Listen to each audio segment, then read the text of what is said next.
Good health to you, gentlemen boyars. Today I'm going to tell you why and how and why absolutely no propaganda works in the Russian Federation. You probably noticed that somehow everything doesn't work very well with us. We have a long-suffering Avtovaz, still can't produce a normal car, which will be able to push a button, and the whole torpedo will not wobble.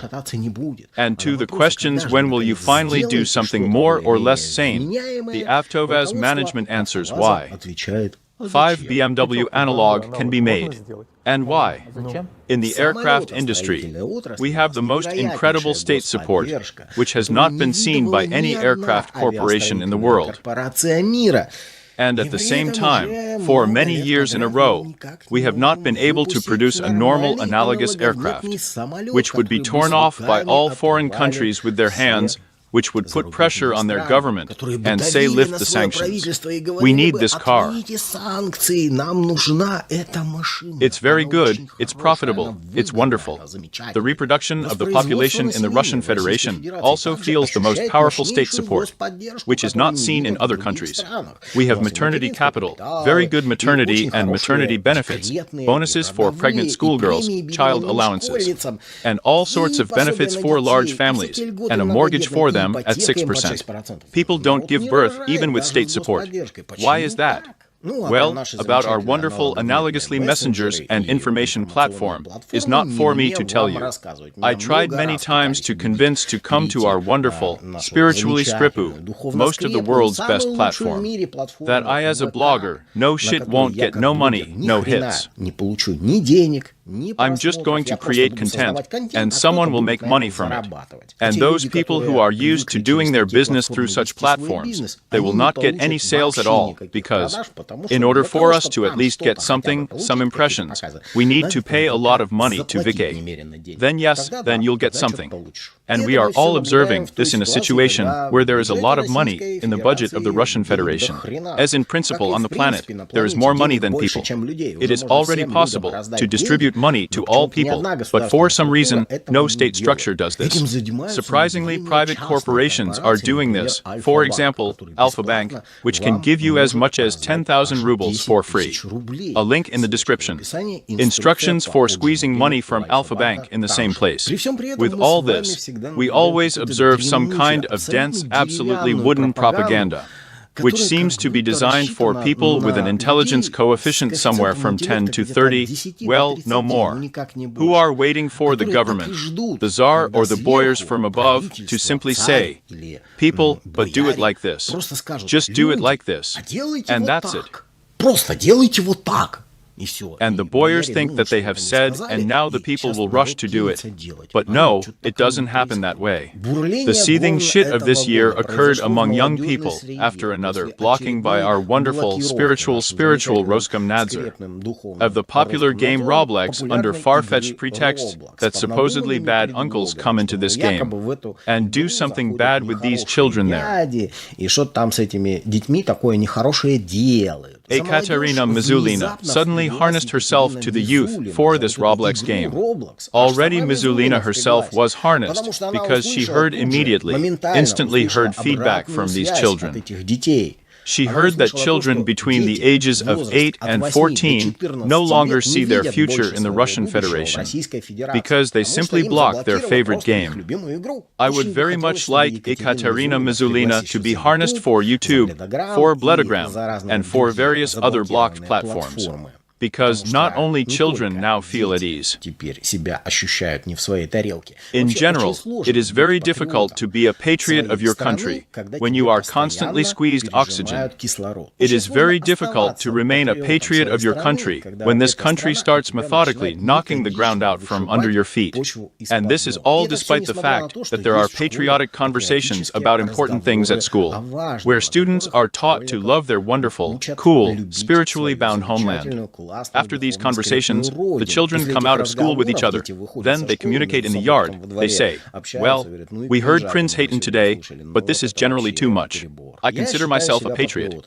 I say this for those who inadvertently had the idea that I was criticizing the actions of the authorities of the Russian Federation. So I sympathize with the agents, so I want to go abroad. No, I want to live in this country. I want this country to develop. I want life to improve in this country. I want Russians to live the best on the planet, so that all other countries envy us, so that we have the largest per capita income, so that we have the best purchasing power parity in the world. I want us to really have the best. You can always start with yourself. Yes, you need to organize a space around yourself and try to help other people do it. And in general, then the country will really heal better. But when you suddenly encounter some fierce resistance from above, when you say, "Dear government, we have chosen you here," like, your servants of the people, like, so we, your masters, our servants, we want you to do to us like this, and like this. We will live better from this. We will thank you for this. But very often I see that in absolutely many issues, it is done as if, on purpose, the opposite is true. Well, in matters with migrants, for example, in matters concerning the family code, men's rights, I ate a dog on this. I know that everything needs to be practically changed there to make it better, but I see that they are doing exactly the opposite, completely different from the way people want it. But this is a huge amount of useless slogans. It really already infuriates.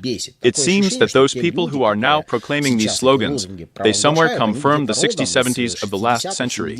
And in Soviet times, these slogans were stupidly not enough for them. It's like they missed them. Valentina Matvienko recently gave out that every Russian woman should already give birth after reaching the age of 18. And this, for a moment, should become a fashion trend among our wonderful 18-year-old Russians. I haven't seen Valentina Matvienko once at the parties of trendsetters. I haven't seen her in the hangouts of fashion trend developers either.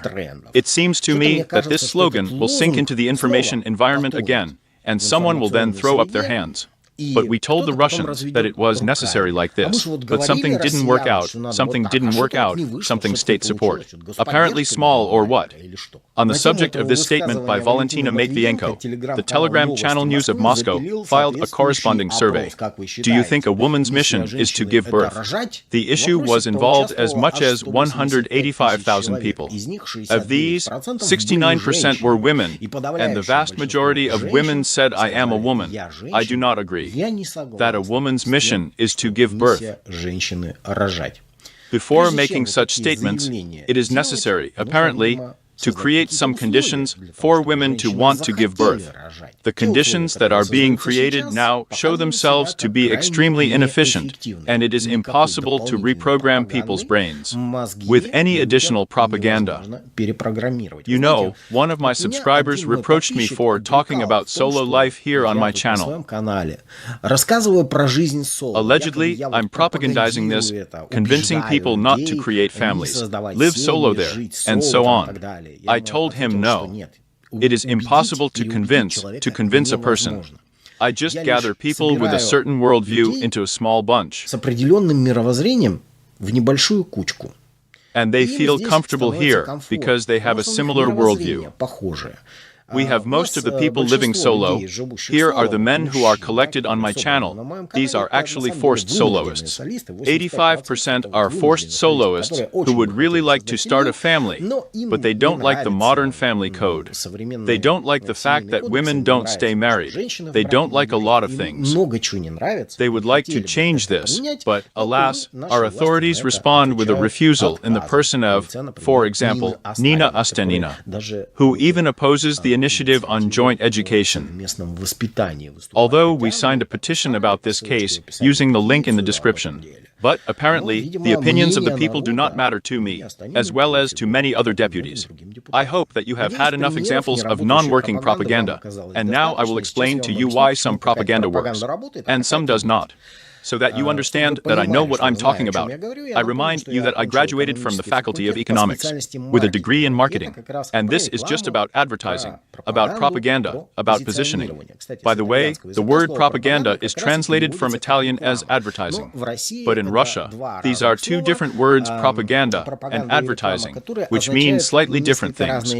If we say the word advertising, we mean that we are advertising some product, some service, promoting it to the public. And propaganda is advertising exactly some political ideas, some views of some ideology, and so on. The dumbass advertising approach hasn't worked for a long time. This was realized in America just after the end of the Great Depression. You know, back then, people used to produce the goods they could produce. Here you have a hammer with a sledgehammer, yes, an anvil of some kind. You can forge something and you can sell something. You don't have a modern machine of some kind, but you're trying to implement your old junk in some way. You just advertise it to everyone. You say, I have the best chapels in the world, for example. Yes, they are no longer needed in principle. No one knows what it is, right? But you keep selling people. There was such a profession as a traveling salesman, when a person simply sold people some kind of unnecessary product to them and said, look, you see what a wonderful thing. Here you need it very much, but you don't know about it. I'll explain it to you now. Here it costs so much money. Today you will get such a huge discount. If you buy it right now, here you go, here we are practically giving it to you. Very, very little money is needed. This is like persuasion. Yes, this is traveling salesman. This is selling on persuasion. And for some reason, political propaganda in the Soviet Union and in modern Russia still works exactly like that. But when you invented the concept of marketing, those who have used this business in the Americas and Europe, the Soviet Union generally there was not around because he has a different economy, a different economic system. But there is Kokoli. And they realized that it is better not to try to sell unnecessary goods to a person, but it is better to produce the goods that a person is ready to buy himself and is ready to buy for good money. And you can earn money on this normally.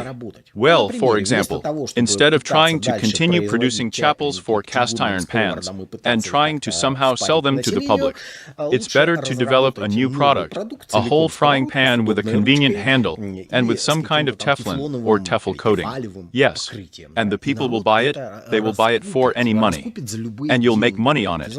If at this moment you put some more advertising that our frying pans are the most frying, yes, and when a person buys, he really sees that he was not deceived, yes, that everything is fine, everything is cool, that as if the advertising corresponds to the product, the quality corresponds to the price. Everything is fine. The product is beautiful.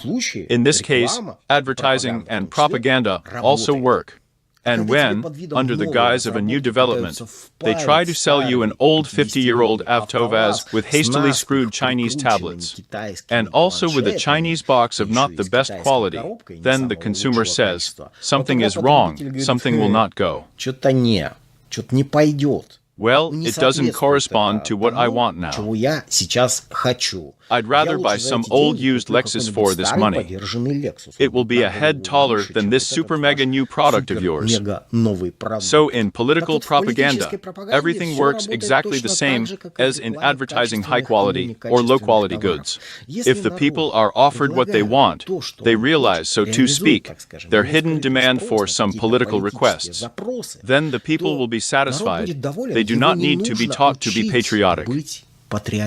He will be patriotic himself. He will worship his country himself. There is no need to pour huge funds into it. There will be no need to say from each iron how cool we are, how we defeated the Pechenegs, and remember, the Mongol Tatars also gave the Turks a cradle. Wow, how great we are, right? There will be no need for all of this. People will feel great that they really live in the best country in the world. Our state has now chosen a strange path. It has chosen the path of prohibitions. Let's ban all the good things that people are used to using.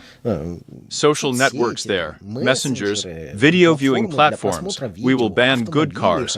We will ban everything good, so that people can sell not very high quality old shit on all fronts. The people feel it perfectly. And you're going to kill yourself here. But you're going to constantly tell him that he should be a patriot.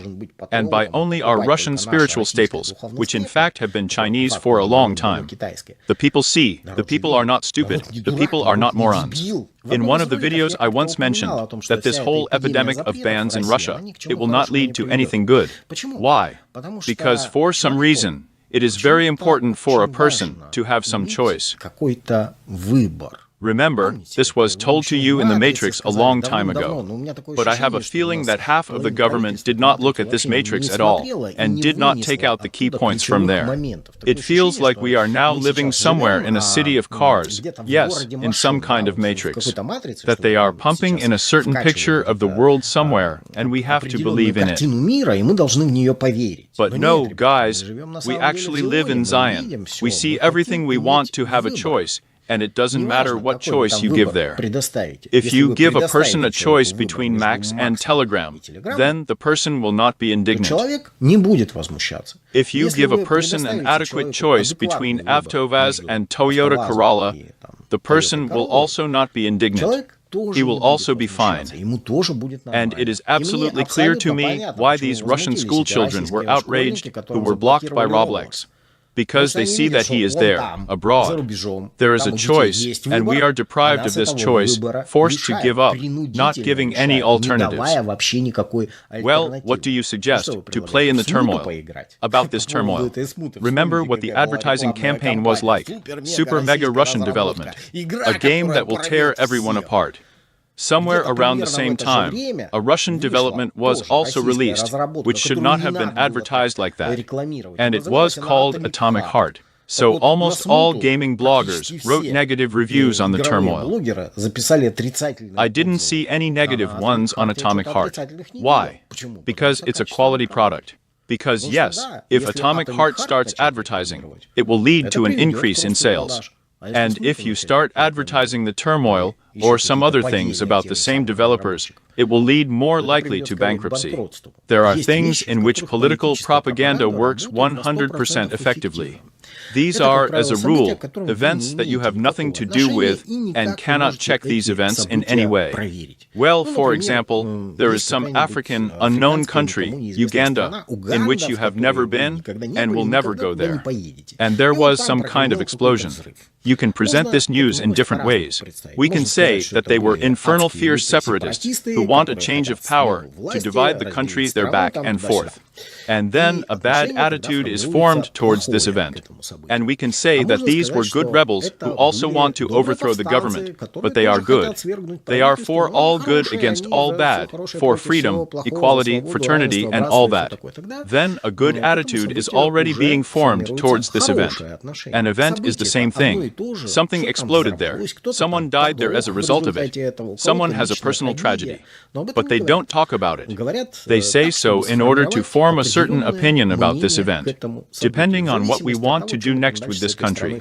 We want to fight with it or we want to trade with it. We need to create some kind of attitude among our people to the event in this country. In this case, propaganda will work 100%. It is the opinion that will be presented to us, and it will, as it were, become ours over time.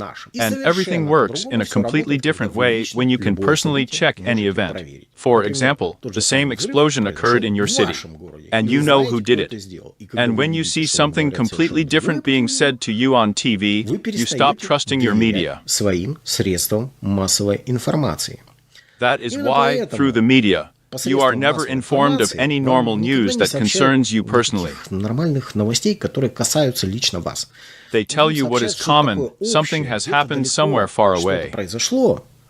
In order to form your trust in these mass media. And at some point, they are already pushing some political news to you there, yes, in their own way, in order to form a certain opinion with you. But when these political news, especially those that you can personally check, becomes too much, and they are all incorrect, as a result of your verification, your trust in the media is falling. In general, what's going on then? What is the question now? Is anyone watching TV at all from those who watch YouTube? I think that no one has, because Channel 1 has discredited itself on all fronts for a long time. You know, sometimes all sorts of public opinion research centers call me and ask, do you think any riots are possible in your city, in your region, for example, on national grounds in relation to migrants to the same? And I understand that it is possible. Then the actions of the mass media, they will continue to talk about the friendship of peoples, about happy Tajiks and Uzbeks who cook us great food, wrap cool shawarma and so on. How they work hard in a taxi, they do something else there, and how useful and necessary they are to our society. And people who protest against the construction of new mosques, because they understand how it will fucking end, are starting to be exposed in a bad light. Some jerks may have gathered, and they want to rock the boat there, so they can do something else like that. But people can actually be deceived. But they can be deceived in a strictly dosed form. You know, like in an advertisement for some product. You can say that it's fucking divine, that it causes some awesome emotions, yes, but trust will remain only if the product is really good. If it really does at least something of what you were told it does, it has some functions, even if it's not there the way you thought you were. But at least there is something.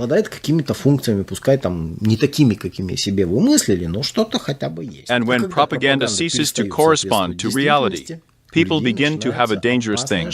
They begin a double life. A double life can begin right now when people, let's say, are driven into the national coolest, most awesome messenger in general, which catches them in any parking lot. Instead of giving them freedom of speech in some, for example, they're in a telegram or somewhere else there.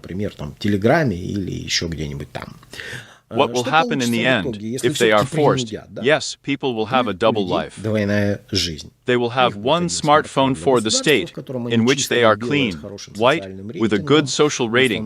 All approved programs are installed. We go only to the approved internet. We express exclusively patriotic feelings, and some black smartphone brought somewhere in China, accidentally carried there, shoved between the rolls, yes, on which it is installed a normal human Android without any tracking programs, and a bunch of three-letter services that help you watch YouTube and other prohibited content. In this case, our government may be left without eyes and ears at all, because, as one friend said in social networks, if I am forced to install the Max Messenger, then I will install it. I just won't communicate with anyone anymore. Well, I will communicate, but in the kitchen in person. Well, not through all of this. An attempt to completely totalitarianly get into the personal life of every citizen can end fatally. It is fatal not only in terms of distrust or disloyalty to the authorities, it is much more fatal. Recently, such news came from China that a person did something wrong at work there, messed up, and either his social rating was lowered there, or something else, with the words that the next generation will be punished for your wrong actions today. Well, like we'll even punish your children for what you messed up today. To which he replied, as we have translated it into English, the last generation. There will be no more generation. Well, because fish do not reproduce in such captivity. There are two fantastic concepts on the topic of mass consciousness management. This is Orwell's concept, where the entire information field is controlled and only permitted information is given to people, and everything that is not needed is protected from them, right? And there is Huxley's concept, where what is not needed is drowned in information noise. Recently, we have witnessed the Huxley information space, when we had unlimited access to any absolute information. But now we are gradually moving on to Orwell. But if you observe the whole world, you will see that the vast majority of countries live according to Huxley's information concept, and not according to Orwell. Живет по информационной концепции Хаксли, а не по Оруэллу. Because Orwell's concept turned out to be unviable, our people are, damn it, unique. He bypasses the locks and laughs in the face of all these troubles. And what's what, he says, yes, and okay, at least we'll cover him with cellular communication now in China. We'll buy meshtastics. And then, in general, your entire information company will be covered with a copper basin, because we will have our own cellular communication. Someone there from the Great Island Masks has already announced absolutely free internet with direct access around the world. But in principle, like the same Starlink, only everything will be much easier there. In the 21st century, it will probably be impossible to ban information. It is a mistake to believe that people in their mass are very much debilitated and will believe everything that they are told from the official media. People will believe what is true in Russia is actually not so bad to live as some people think. I go out into the street. I see that there are positive changes compared to what was 15 years ago. In our city, they have set up all sorts of different recreational areas of absolutely free parks. There is a Tatysheva Island, with all kinds of sports facilities for free, and the nobility of the street. All kinds of fountains have been built up. Beautiful lanterns have been hung. Yes, all this is done at the expense of the state. The roads, by the way, have done very well. Everything is fine. I'm really proud. I am proud of the work of my Krasnoyarsk government. In general, I am proud of the country, but at the same time, when the wings are clipped with the other hand. But somehow it becomes a little unclear. And what are you afraid of? Even such a strong vertical of power, so cool. Are you afraid of information from foreign agents that come in? And everyone is watching them anyway. Even I watch them. I laugh at them too, because they're also composed lies with 3 boxes, as we have here, and no light. As though as we are here with candles sitting in a hole, I go on the street and all that easier. It's like we're backward living in the Stone Age here. We understand where the information is true and where it is not. And you can trust him further or not. Maybe he's pushing his political position there. Not for us, probably, but for those who think that we live here in the Stone Age. It is clear that I will not trust such information flows, of course. But the fact that their local informants are constantly shitting themselves, it just amuses and infuriates me at the same time. Do you know what other information concept I've been seeing a lot lately? The concept of exile. And let's banish these people from the information space. Let's not like this one. Let's shut up. Let's banish that one. Expulsion from society worked as an intimidating moment when societies were small and lived in small communities of 150 people in a village where everyone knew each other. And being expelled from such a society meant almost certain death, because if you are expelled from this protected village, then you will most likely live with wolves and bears and will not last long there. And if you go to another village, they will also declare you a stranger there and say, "Why were you expelled from there? Come on, admit it. Maybe you're some kind of criminal. Let's kill you here right now. What's going to take you away?" Here people were afraid of expulsion. They somehow tried to behave quietly, calmly there. But now it is impossible to format a person in a certain way for fear of being expelled from some information community. Because the same 150 people that you can basically keep in mind as your contacts. You can find absolutely any community with any worldview on the internet that will reflect exactly what you have inside. And for everyone else, including your housemates, you will absolutely not care. Yes, we didn't like tolerance, but the world is still moving towards it. Probably one of the things that I would most like to see and implement in the world is for people to stop lying. So that they stop lying to themselves, so that they stop lying to others, so that they stop lying to the government, so that the government stops lying to the people, so that the government their lies less among themselves. If you watch the series Three-Body Problem, then you may remember that aliens have ceased to communicate with people.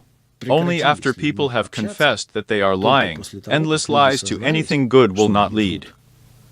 It will not lead to sales of Avtovaz. It will not lead to national patriotism, to love, to a nationwide cool messenger. It will not lead to people saying, ugh on this Roblox. Why is it needed? We have a Discord. In general, there is, gentlemen boyar, something to think about. In the meantime, you think your thoughts and write your comments. You can unload your brains a little and watch this Arzakni video on my second channel. Thank you all. Bye to everyone. Пока.